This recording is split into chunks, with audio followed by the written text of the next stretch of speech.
Bonjour et bienvenue dans cette vidéo. On essaiera encore une fois de bypasser un nouveau type d'authentification qui sont les filtres d'adresse MAC. Donc on va voir comment on va pouvoir configurer ce filtre au niveau du routeur, mais aussi comment le bypasser en utilisant des outils tels que Irodamp ou encore MAC Changer.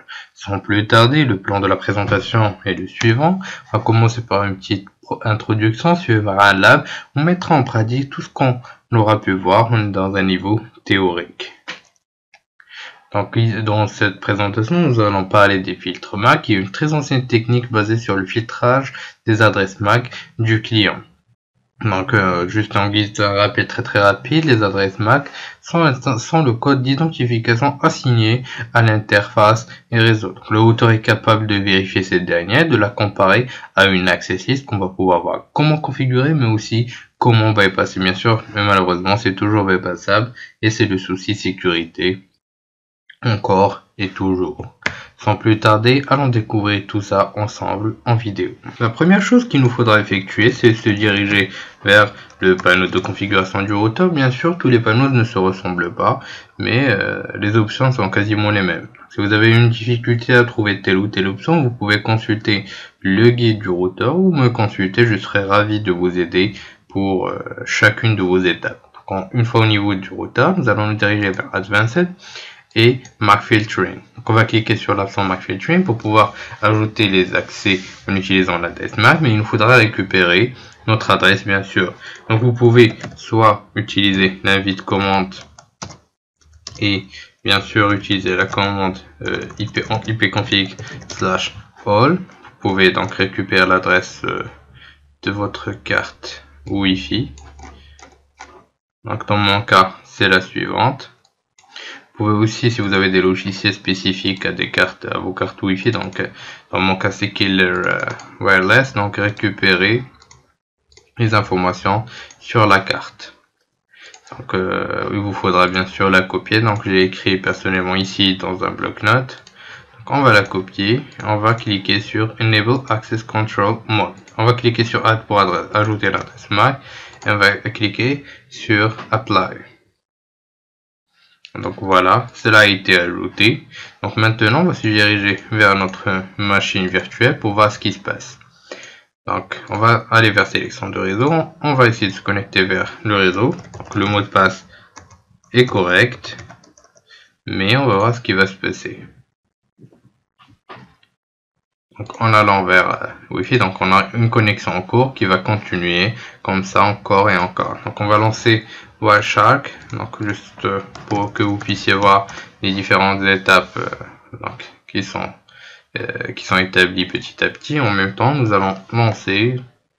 Donc voilà, donc c'est encore en cours de connexion. Donc on va juste lancer de nouvelles, donc juste pour voir la requête d'authentification qui a échoué. Donc, sélectionne un réseau. Donc, on va aller rapidement. Donc voilà. Donc advertisement from. Donc on a quelques informations concernant la connexion. Donc bien sûr la connexion ne peut pas être établie. On a toujours la connexion en cours.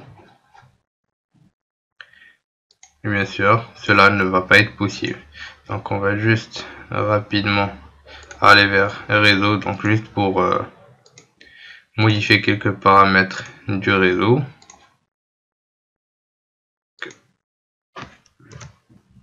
On va aller vers réinitialiser, oublier le réseau.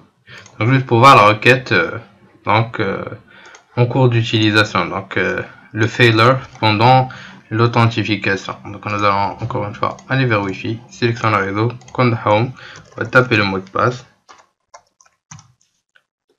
Et bien sûr, cela ne va pas pouvoir marcher. Donc on aura toujours le message connexion en cours.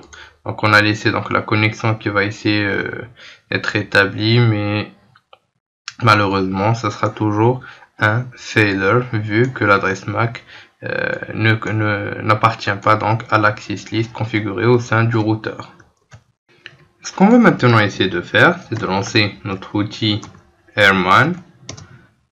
Donc, au niveau de notre interface W10.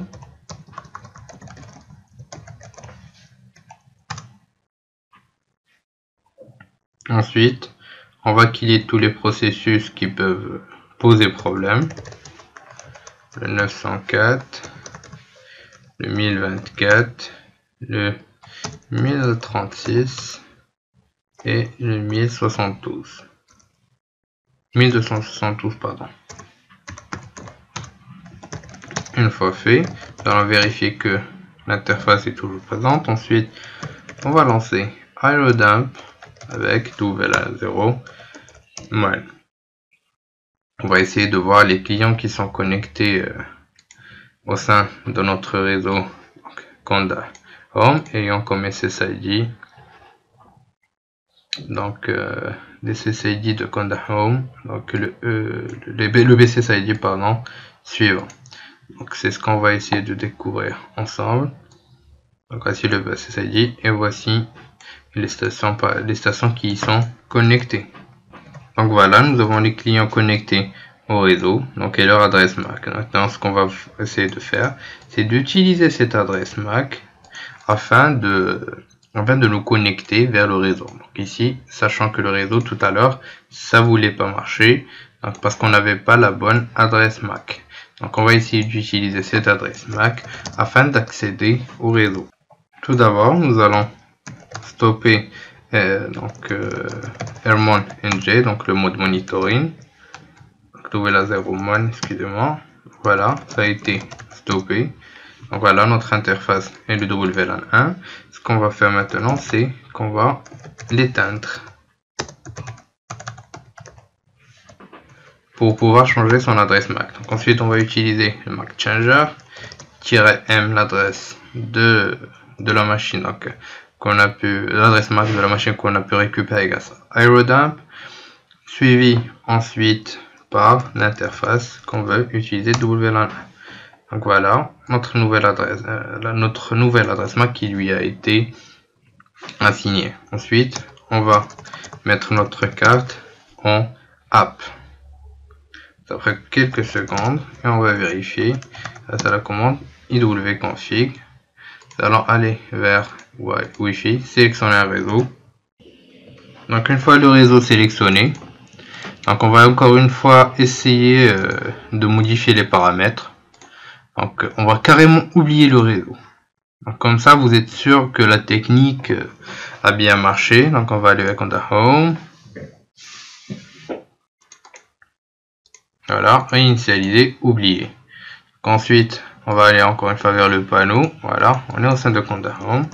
On va taper le mot de passe. On va cliquer sur se connecter. On va attendre quelques secondes le temps de connexion au réseau. Et voilà, vous serez automatiquement reconnecté vers le réseau Wi-Fi. Votre attaque est réussie à 100%. Pendant cette présentation, nous avons pu découvrir comment configurer notre routeur afin de procéder à une configuration par adresse MAC, mais aussi comment bypasser ces dernières. Donc nous avons pu découvrir que cela ne servait pas forcément à grand chose, mais que c'était aussi très facilement bypassable même. J'espère que cela a été lucratif pour vous. Je vous dis merci de votre suivi et à la prochaine vidéo.